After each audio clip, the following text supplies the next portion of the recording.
여러분 안녕하십니까? 주의 크신 은혜와 사랑이 여러분 모두에게 임하길 바랍니다. 오늘은 수요일 교과 성경은 말한다 라는 주제로 교과 내용을 함께 살펴보겠습니다. 함께 기도하시겠습니다. 아버지 하나님, 이 아침에 또 우리에게 하루를 허락하시고 주를 따르는 자로 살게 하시니 감사합니다. 오늘도 우리에게 말씀을 나누어 주길 원하시는 그 주님의 마음을 깨닫게 하시고 듣는 마음으로 주의 말씀을 펴게 하여 주시옵소서. 고통과 고난의 순간에도 이미 우리에게 들려주신 말씀이 생각나게 하셔서 그 말씀으로 위로와 힘을 얻게 하여 주시옵소서. 주시는 말씀을 마음에 간직하고 품성의 변화를 경험하는 우리의 모습이 되게 하여 주시옵소서. 예수 그리스도의 이름으로 기도합니다. 아멘. 에이브러햄 링컨은 역대 미국 대통령 중 성경을 가장 깊이 읽었던 인물일 것입니다. 그는 성경의 가치를 그의 정치적 신념으로 승화시킨 인물로 평가받고 있는데요. 그는 단순히 성경을 읽었다는 수준을 넘어 성경이 그의 삶과 통치 철학 전반에 영향을 미쳤습니다. 에이브러햄 링컨은 남북전쟁이라는 국가적 비극과 아들의 죽음이라는 개인적 고통 속에서도 늘 성경을 펴놓고 살았습니다. 그는 이렇게 고백합니다. 나는 성경이 하나님께서 인간에게 주신 가장 좋은 선물이라고 믿습니다. 세상의 구세주로부터 오는 모든 좋은 것들이 이 책을 통해 우리에게 전달됩니다. 나는 성경을 읽음으로써 내가 누구이며 무엇을 해야 할지를 배웠습니다. 그는 정치적 결단이 필요할 때마다 성경이 무엇이라 말하는지 귀를 기울였습니다. 노예 해방이라는 거대한 결단도 결국 모든 사람은 평등하다는 성경의 목소리에 응답한 결과였습니다. 링컨의 삶은 성경이 실질적으로 우리의 삶에 어떤 영향을 주는가라는 질문에 대한 대답이 되었습니다. 성경을 통해 링컨에게 말씀하신 하나님이 오늘을 사는 우리의 삶에도 말씀하고 계심이 분명합니다. 성경에 기록된 말씀을 통해 우리에게 하나님이 말씀하실 때 우리는 어떻게 하면 그 말씀을 마음에 간직할 수 있을까요? 시편 119편 11절에서 우리는 다윗의 다짐을 들을 수 있는데요. 내가 주께 범죄하지 아니하려 하여 주의 말씀을 내 마음에 두었나이다. 다윗은 주의 말씀을 마음에 간직하기로 결심하는데 그 이유는 하나님께 범죄하지 않겠다는 그의 아름다운 이유가 있었기 때문입니다. 시편 119편은 평안하고 안전할 때 쓴 시가 아닙니다. 고난 속에서 인내하며 쓴 시입니다. 하지만 다윗은 주변의 모든 상황이 어려워지고 대적들이 그를 애워쌀 때 자신이 붙들 수 있는 유일한 생명줄은 바로 주의 말씀이라고 고백합니다. 다윗은 그 고난의 상황에서 자신의 본성과 욕망을 따라 산다면 죽음이 있지만 주의 말씀을 따른다면 살 길이 있음을 깨달았습니다. 그래서 그는 그 어렵고 힘든 상황 속에서도 주의 말씀에 더욱 순종하기로 결심했습니다. 시편 119편은 176절이나 되는 긴 시편이지만 거의 모든 구절마다 말씀을 뜻하는 단어가 포함되어 있습니다. 율법, 증거, 도, 법도, 율례, 계명, 판단 등 거의 매절마다 말씀을 의미하는 단어를 볼 수 있습니다.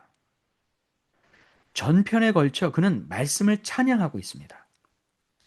그래서 그는 같은 시편에서 주의 말씀에 대해 이렇게 찬양하며 고백합니다. 이 말씀은 나의 고난 중에 위로라.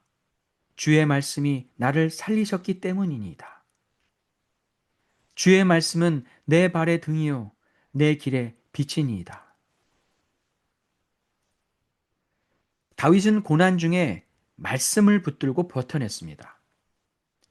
미래가 보이지 않는 칠흑 같은 삶 속에서 그는 말씀을 붙들고 한 발씩 더듬어가며 생명을 지켜냈습니다.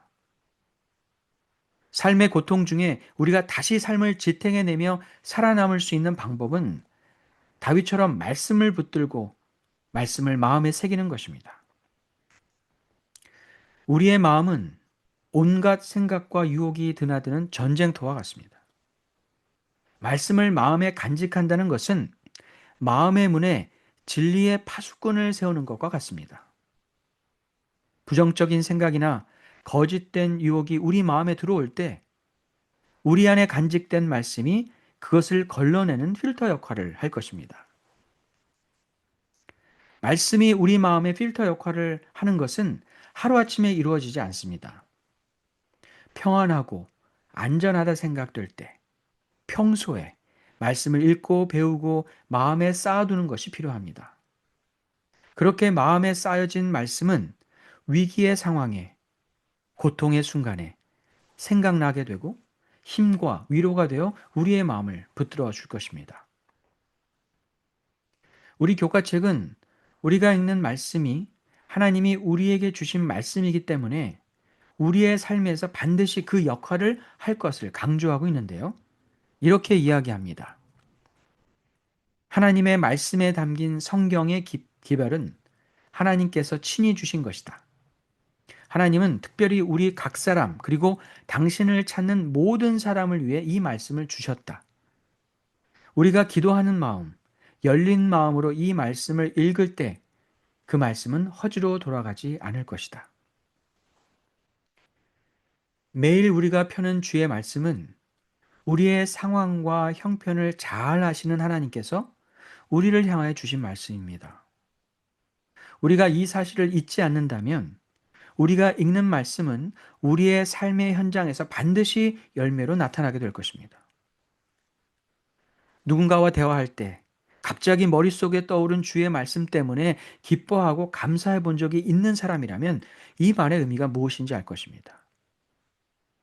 해결책이 보이지 않는 막막한 상황에서 아무것도 달라진 것은 없지만 하나님의 위로의 말씀이 갑자기 기억나서 눈물을 흘려본 사람이라면 이 말의 뜻이 무엇인지 알 것입니다. 결국 우리가 마음에 쌓아둔 말씀은 우리의 삶과 품성을 변화시키는 것과 연결됩니다. 교회 증언 5권 273페이지입니다. 그리스도인은 성경을 탐구하는 일에 부지런하여 하나님 말씀의 진리를 거듭거듭 읽으라는 요구를 받고 있다. 이 문제에 관하여 고의적으로 무지해지면 그리스도인의 생애와 품성이 위태로워진다. 성경은 오늘도 여러분에게 말을 걸어오고 있습니다. 마음을 열고 그 말씀에 귀 기울이고 있습니까? 말씀을 읽고 듣는 일에 우리가 부지런하지 않고 매일 말씀 묵상하는 시간이 없다 하더라도 우리는 아무 일 없이 잘 사는 것처럼 보일지 모릅니다. 그러나 말씀 없는 우리의 삶과 품성은 분명 위험 가운데 있습니다. 이 아침 우리에게 매일 매순간 들려주시는 말씀에 귀 기울이지 않고는 우리가 영적 위험 가운데 있다는 사실을 깊이 인식하시고 말씀으로 하루를 시작하고 말씀으로 하루를 마무리하는 여러분의 복된 삶이 되시길 바랍니다. 다윗에게 힘이 되는 말씀을 주셨고 링컨에게 지혜의 말씀을 주셨던 하나님이 오늘 여러분에게 어떤 말씀을 주실지 기대해 보시기 바랍니다. 여러분이 펼쳐든 성경에서 여러분을 향한 주의 음성을 들으시고 오늘 하루를 살아낼 수 있는 힘과 지혜를 얻게 되길 바랍니다.